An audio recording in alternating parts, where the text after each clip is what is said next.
Matthew 16 from verse 16. And Simon Peter answered and said, Thou art the Christ, the Son of the living God. Verse 17. And Jesus answered and said unto him, Blessed art thou, Simon Bar-Jonah, for flesh and blood has not revealed it unto you, but my Father which is in heaven. 18. And I say unto thee, Thou art Peter, and upon this rock I will build my church, and the gates of hell shall not prevail against it.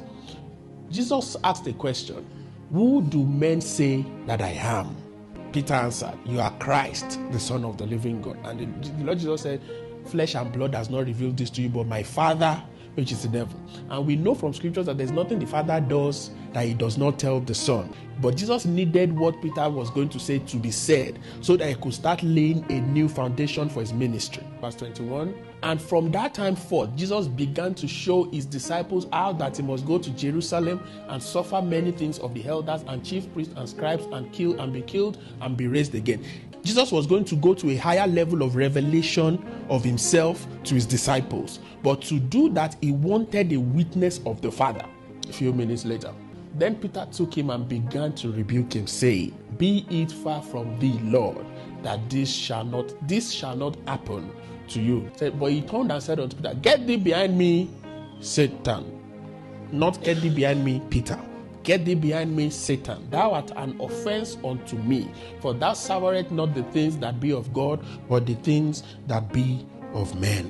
When Jesus was dealing with what Peter said, Jesus did not just rely on what Peter said a few minutes before. The devil was trying to tag his own speakings along with the speakings of the Father. You know, it was the Father that revealed the Christ to Peter. And the next thing that came out from the mouth of Peter was rebuke.